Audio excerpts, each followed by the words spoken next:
ఆడదంటే ఆడదానికి శత్రువు కాదు అని, అత్త గుండెలోన కూడా అమ్మ ఉన్నదని, బొమ్మలాట ఆడుతున్న బ్రహ్మరాతలని మార్చి రాసి చూపుతున్న మానవత్వమిది.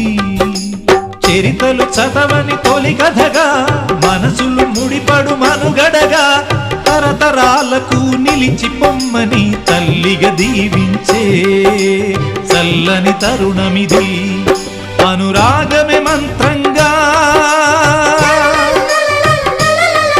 అనుబంధమే సూత్రంగా, మమత కొలువులో జరుగు పెళ్లికి మంగళ వాయిద్యం పలికింది ఆహ్వానం. ఓ